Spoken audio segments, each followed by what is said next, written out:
My fiancé said, "You're not on my level financially." I replied, "Then let's fix that." The next day, I sold the house she was living in because it was in my name. When she came home, the movers were waiting. I, 33 male, am still trying to process the last 48 hours. It feels like I pulled the pin on a grenade and just calmly watched it go off. My fiancée, Celeste, 30, and I have been together for 4 years, engaged for the last 6 months. We've been living together for about 2 years in a nice 3-bedroom house. It was my parents' house, which I inherited free and clear when they passed away a few years back. This is a key detail. I also inherited the family business. It's not flashy. We make high-tolerance precision parts for medical and aerospace tech. It's a solid, profitable company. I don't live like a high roller. I drive a reliable pickup truck, I wear jeans and polos to work, and I don't flash cash. I've always been a stealth wealth kind of guy. Celeste works in marketing. She makes decent money, but she lives on 110% of it. Leased luxury import, designer bags, which I often paid for, always talking about her image and brand. I thought it was just a quirk. Harmless, really. She never asked about my finances. Not really. She just assumed. She assumed I had a big mortgage on the house. She assumed I was a salaried manager at my company, not the owner. I never corrected her. I figured, why does it matter? She loves me for me, right? Right.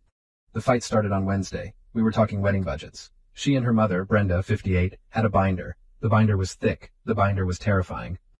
"I just don't see why we need monogrammed, linen-wrapped ice sculptures," I said, trying to be gentle. "And a 10-piece band? A DJ would be fine." Celeste sighed, that deep, put-upon sigh. "Leo, this is our wedding. It's a reflection of us. Don't you want it to be elegant? Don't you want to show people we've arrived?" "Arrived where? We're just getting married. I'd rather put this money toward a killer honeymoon. Or, our future." Brenda, who was on speakerphone, chimed in. "Leo, dear, a wedding is the future. It's the foundational event. You have to invest in it. Celeste has a certain standard to maintain." "A standard I'm apparently paying for," I muttered. Celeste slammed the binder shut. "What is that supposed to mean?" "It means this is getting out of hand. This budget is more than my truck. This is insane." She stood up and her face went cold. It was a look I'd never seen before. Pure, unadulterated contempt. "You know what, Leo? This is the problem. Your anxiety about money. It's exhausting. I am so tired of dragging you up to my level." I just stared. "Your level?" "Yes, my level. My career, my ambitions, my standards. I'm bringing so much to this marriage, and I'm constantly having to apologize for your limitations. Honestly, if we're going to be this blunt, you're not on my level financially, and I'm tired of pretending it doesn't bother me. I deserve those ice sculptures." I looked at her. Really looked at her. The woman I was going to marry. The woman living in my house, driving a car I'd put the down payment on, wearing a ring I'd paid cash for. "You're right," I said quietly. "You're absolutely right. I'm not on your level. Let's fix that." She blinked, clearly expecting a fight, an apology. She got a flat, calm agreement. "Good," she huffed, though she looked confused. "I'm glad you finally see it. I'm going to bed. Think about what you're willing to sacrifice for us." Oh, I thought about it. I didn't sleep. I spent the night on my laptop. I wasn't looking at wedding venues. I was looking at real estate. The market in this area is scorching hot.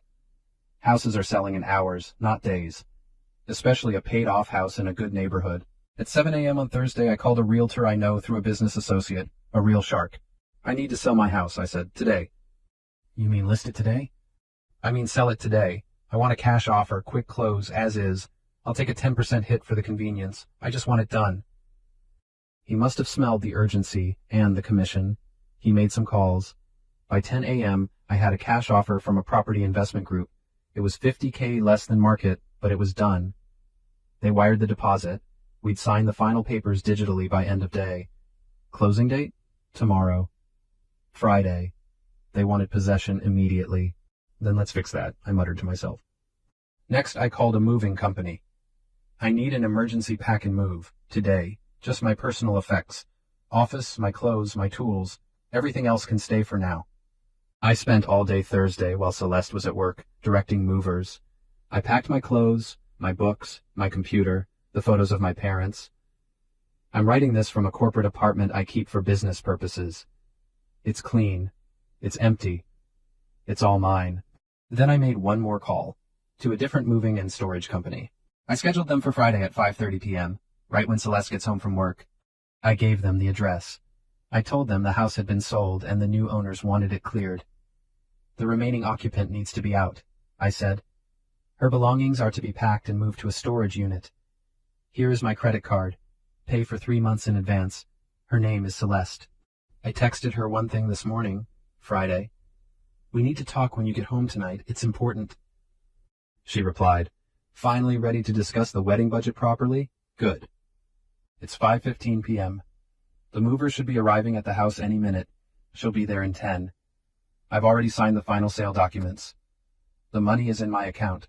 The house is no longer mine. She wanted me to fix my financial level, so I liquidated the asset she was living in. I'm terrified. I'm relieved. I'm numb. I have no idea what's about to happen, but I know it's the end. And I know this is the right thing to do. Update 1. Okay, it's been 24 hours. The grenade went off. The shrapnel is everywhere. I want to thank everyone for the comments, validating to know I'm not crazy. I wasn't there for the main event. I couldn't be. Ms. Alvarez, the lawyer I retained yesterday morning, told me it was best to be completely off-site, but I got a play-by-play from the moving company supervisor, and a lot of missed calls. Like a lot. The supervisor, let's call him Hector, was a total pro. He said they arrived at 5:25 p.m. He had the work order. He rang the bell. No answer. He was about to call me when Celeste pulled into the driveway in her leased car. Hector. Ms. Celeste? Celeste, apparently annoyed. Yes, who are you? I didn't order any movers. Hector. We were contracted to clear this residence, ma'am. The property has been sold. We're here to pack your belongings and transport them to a storage unit. Celeste, laughing, according to Hector. I think you have the wrong house, buddy. My fiancé and I are just... Wait, is this Leo's idea of a joke? To move us to a bigger house? Hector. No joke, ma'am. The property at address was sold. The new owners require it to be vacant by 8 p.m. tonight. We have a team ready. Hector said her face just collapsed. She fumbled for her phone. That's when I got the first 12 missed calls, all while I was in a meeting with my lawyer, who had advised me to put my phone on silent. Celeste apparently tried to block the movers from entering. You can't come in. This is my house. I'm calling the police. Hector, again, total pro. Ma'am, we have a work order signed by the property owner, Mr. Leo, my last name, and a copy of the new title transfer. If you'd like to call the police, that's fine. We'll wait. She did. Oh, she did. While she was on the phone, screaming into it, Brenda, her mother, pulled up. She was apparently coming over for dinner to strategize about the wedding. Brenda. Celeste, honey, what's wrong? Who are these men? Celeste. Leo's lost his mind. He's throwing us out. He sold the house. This is when the real screaming started. Brenda apparently tried to physically push Hector. He just stepped aside. Ma'am, please don't assault my staff. The police are on their way. 2 officers arrived. Celeste and Brenda both rushed them, crying, hysterical. He's crazy. He's abusive. He locked us out. He's stealing our things. The senior officer talked to them, then walked over to Hector, who calmly handed him the paperwork. The officer read it again. Looked at the house, then at Celeste. Officer, ma'am, who is Leo? My last name. Celeste, he's my fiancé. He lives here. Officer, well, according to this title document, he did live here, but he sold the property. It closed this afternoon. Is your name on the deed? Celeste, no, but we're engaged. It's our house. Officer, legally, ma'am, it's not. It was his property and he sold it. He's contracted these gentlemen to move. Are these your belongings? Brenda, of course they are. This is illegal eviction. Officer, ma'am, eviction is for tenants. Was your daughter paying rent? Is there a lease? Celeste, no, we're in a relationship. He's supposed to take care of me. The officer just sighed. Ma'am, this is a civil matter, not a criminal one. He sold his own house. He's even paying to move your belongings to storage. I can't stop them.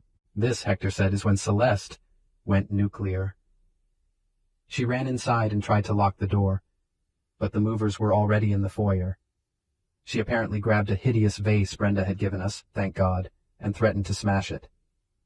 Hector, on the phone to me, which I finally answered. Mr. Leo, Your ex-fiancée is threatening to destroy property. The officers are still here. Me. Hector, nothing in that house is mine anymore. It belongs to the new owners. If she breaks anything, that's vandalism of their property. Put the officer on the phone. Me to the officer. Officer, I'm the former owner. The house is sold. I'm not pressing charges for anything. The new owners might. I just want her and her belongings out so I can fulfill my end of the sales contract. I've paid for her things to be stored safely. The officer talked her down. She eventually dissolved into a sobbing mess on the lawn while the movers, in record time, packed up her entire life. Her clothes, her shoes, her image. The custom-built walk-in closet system she'd had me install. They took that too. Ripped it right out of the walls. I got 28 more missed calls and a string of texts that I've already forwarded to Ms. Alvarez. You bastard! My life is ruined. Where am I supposed to live? Brenda is having a heart attack. This is your fault. You will not get away with this. And my personal favorite. I'm calling your boss at the company. You'll be fired for this. I'm the boss, Celeste. I own the company. She's at Brenda's house. The storage unit key and address were left with Brenda. My lawyer is drafting a formal cease and desist letter. I slept on the couch in the corporate apartment. Slept like a baby. Update 2. It's been a week. The entitlement has, as many of you predicted, escalated to levels I didn't think were humanly possible. They aren't just doubling down. They're building a whole new fortress of delusion. First, the legal threats. Ms. Alvarez got a letter from Celeste's new lawyer. It was a work of art. It accused me of constructive eviction, intentional infliction of emotional distress, and fraudulent misrepresentation. Apparently, by not telling her I was wealthy, I had fraudulently induced her into a relationship under false pretenses. Yes, you read that right. She is claiming I tricked her into loving me by not being as poor as she thought. Ms. Alvarez had a field day with the response. She calmly pointed out that Celeste was never a tenant, but a guest. I had a fiduciary duty to the new buyers to deliver a vacant property, which I did. I paid out of pocket to have her belongings professionally packed and stored for 3 months as a courtesy she was in no way entitled to. And my personal favorite, Miss Celeste's claim of fraudulent misrepresentation is novel. Is she asserting that she would not have entered into a relationship with my client had she known he was financially successful? Or is she asserting that his perceived lack of funds was the only reason she was with him, and she is now distressed to learn she miscalculated her investment? Please clarify. We have not heard back on that point. But the dirty tricks have started, and they're not even good tricks. Dirty trick number 1, the welfare check. On Monday, 2 police officers showed up at my apartment. Not the house, my private apartment. Celeste's mother, Brenda, had called them. She claimed I was suicidal, depressed, and a danger to myself after the traumatic breakup. She told them I'd given away all my possessions by selling my house and was holed up. I had to stand there in my pajamas and explain to 2 very tired cops that I was perfectly fine. Me. Officers, my ex-fiancée and her mother are retaliating against me because I sold my own property. Cop. Sir, we have to ask, are you feeling like you want to harm yourself? Me? No, I'm feeling like I want to drink my coffee. I'm in the middle of a work call. Here's my lawyer's card. Please add this to the growing file of harassment. They left, apologizing for the bother. It was mortifying. Dirty trick number 2, the business call. Celeste, true to her word, tried to get me fired. She didn't know who my boss was, so she just called the main line of my company. She got Barb, our receptionist, who has worked for my family for 25 years and basically co-raised me. Celeste, screaming, I need to speak to Leo's manager. He is mentally unstable and a corporate liability. Barb, in her signature deadpan, Leo doesn't have a manager, dear. He owns the company. This is Precision Dynamics. You've reached Barb. How can I help you? Celeste, what? Barb. He signs the checks. My check, in fact. Now, you're tying up a business line. Is this a professional call or a, what's the word, personal one? Celeste apparently just hung up. Barb called me right after. So, that's what's going on. Want me to start forwarding all her calls to that fancy lawyer of yours? Yes, Barb, please. Dirty trick number 3, the ambush. This was the worst. I had to go to my old bank branch to finalize some paperwork related to the old house's utilities. As I'm walking out, Brenda jumps out from behind a pillar. Leo, you can't ignore us forever. I almost dropped my briefcase. Brenda, you're not supposed to be contacting me. Don't you hide behind your lawyers. You have ruined my daughter. She can't eat. She can't sleep. She is living out of boxes in my guest room. I paid for storage, Brenda. That was her choice. You humiliated her. You did this performance, just to make her feel small. No, I did this because she told me I wasn't on her financial level, and I was tired of being looked down on in my own home. You raised her to believe that. This is the consequence. Now, please excuse me. I tried to walk past. She grabbed my arm. You owe her. You owe her for her time. 4 years she gave you. 4 years she could have been finding someone appropriate. Someone on her level, I finished. I pulled my arm away. Don't touch me. Don't come to my business. Don't call the cops on me. Tell Celeste her lawyer can talk to my lawyer. That's it. We're done. I walked away while she was still yelling. It's not over. We will get what she deserves. This is so much worse than I thought. They're not just entitled. They're broken. They genuinely believe they are the victims here. My lawyer is now filing for a restraining order. Update at 3. Hello again. It's been about a month. The restraining order was granted after the bank ambush and the phony welfare check. Brenda and Celeste are legally required to stay 500 feet away from me, my home, and my place of business. This, of course, has not stopped them. It has just made them dumber.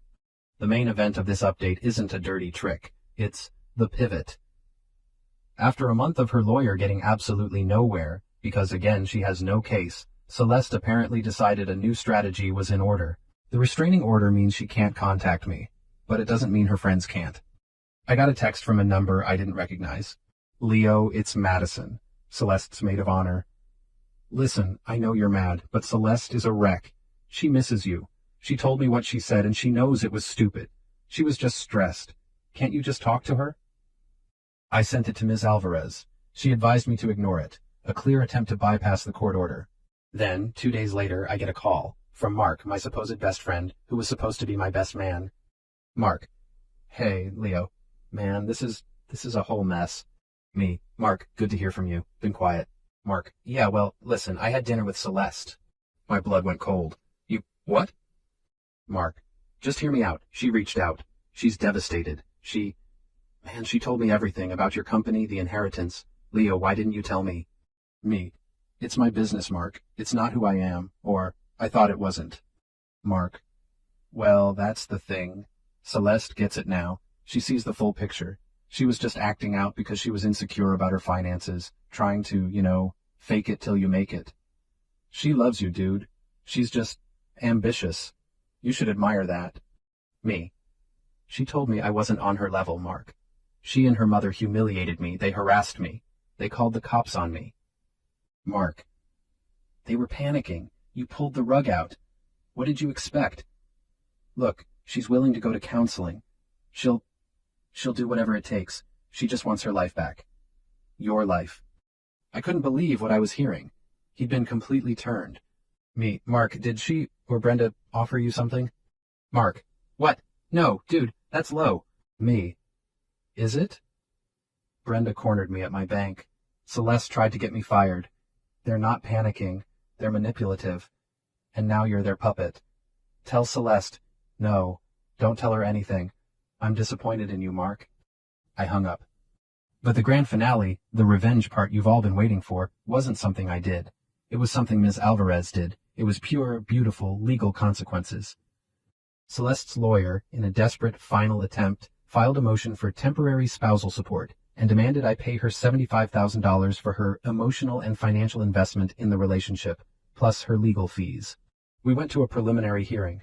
Celeste and Brenda were there, dressed like they were attending a funeral, all black, dabbing at their eyes. Celeste looked terrible.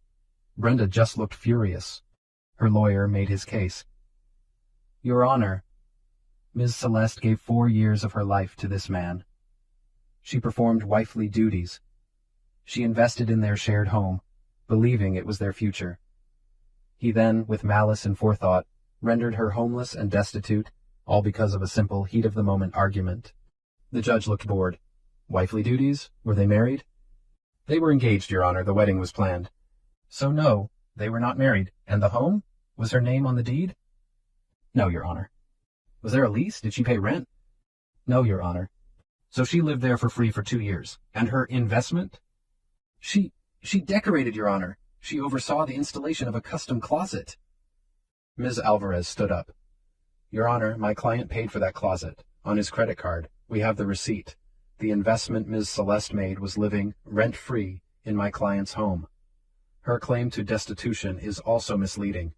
She is employed, and her distress stems not from a loss of love, but from a loss of perceived financial gain. Then she delivered the killing blow. In fact, Your Honor, we are the ones with a financial claim. Ms. Celeste is still in possession of a $20,000 engagement ring, which was a conditional gift given in contemplation of a marriage she effectively terminated. We have formally requested its return, and she has refused. We are filing a countersuit for replevin. We are also seeking to have Ms. Celeste and her mother, Ms. Brenda, held in contempt for repeatedly violating a restraining order via third parties. The courtroom was silent. Celeste's face went from pale to ghostly. The ring. She thought she could keep the ring. The judge looked at Celeste. Ma'am, is this true? You still have the ring? Celeste, in a small voice. It was a gift. Judge. It was a conditional gift. The condition was marriage. You're suing him for emotional distress while holding on to a $20,000 asset he gave you. Son, is your lawyer's motion in order? Her lawyer just stammered. Your Honor, we were not aware. The judge dismissed their entire motion, laughed it out of court. He set a date for our motion. Celeste either had to return the ring within 10 days, or a judgment for the full value would be placed against her. She and Brenda stormed out. I heard Brenda screeching in the hallway. This is a travesty. He's controlling her with that ring. He's a monster. He's not a monster. He's just a guy who finally learned to read the fine print. Final update. It's been 6 months. The dust has settled. The circus has left town. The 10-day deadline for the ring came and went. Celeste did not return it. Typical. So Ms. Alvarez filed the judgment. Celeste now owes me $20,000. Her lawyer, seeing the writing on the wall, and probably not getting paid, officially quit. The judgment meant we could go after her assets, which, as we all know, are limited. We placed a lien on her leased car. We were about to file for wage garnishment at her marketing job. 2 weeks ago, I got a call from Brenda, from a new, unknown number. You've won, she said. Her voice was dead. Brenda, you're violating a court order. I don't care. You're garnishing my daughter's wages. She's going to lose her job. She can't. She's a wreck. She won't stop crying. She's back in her childhood bedroom. Is this what you wanted? To ruin her? I wanted her out of my house. I wanted her to stop harassing me. I wanted my ring back. She did all of this. She told me I wasn't on her level. She's the one who couldn't live with that. She loved you, Brenda whispered. No, I said. She loved what she thought I could be, and she hated me for what she thought I was. Then she found out she had it all backwards, and that's what's killing her. Not the loss of me, the loss of the deal. There was a long pause. The ring is at a pawn shop, Brenda admitted. She sold it weeks ago to pay her lawyer. She only got $8,000 for it. I had to laugh. Of course she did. So she can't return it. And she can't pay me. And she spent the money. That's just perfect. Please, Brenda begged, don't garnish her wages. It'll destroy her. I'll pay you. I'll take a loan from my 401k. I'll pay you the $20,000. Just let her go. I thought about it. I thought about the humiliation, the bank, the cops, the welfare check, my friend Mark. Here's the deal, Brenda, I said. You're going to pay me, but not the $20,000. You're going to pay me the $8,000 she got for it. That's the actual damage. And in return, you and she will sign a new agreement, drafted by my lawyer, that includes an ironclad non-disclosure agreement and triples the distance and time of the restraining order. If I ever hear from you, see you, or hear of you ever again, the original $20,000 judgment gets reinstated with interest. Am I clear? Yes, she whimpered. Thank you. Ms. Alvarez drafted it. Brenda wired the money. It's over. I sold my business. I know. But the joy was gone. Barb retired. I realized the company was my last tie to my parents, and I was holding on to it for them, not for me. I got an insane offer from a larger competitor. I took it. I'm not in a high-rise condo. I bought a small plot of land a few hours away. I'm building a house, a small one, with my own hands. I'm pretty good with wood. Turns out, I like doing things myself. I don't know if Celeste or Brenda ever realized their mistake. I doubt it. People like that, they don't have a change of heart. They just move on to the next host. I heard from Madison, the ex-bridesmaid who apologized profusely, that Mark and Celeste are, wait for it, dating. She told him she just loves a man in finance. He's a junior accountant. She's downsizing her life to focus on what's real. She's living with him in his tiny apartment. I give it 6 months. As for me, I'm fine. I'm better than fine. I'm free. She was right about one thing. I wasn't on her level. Thank God.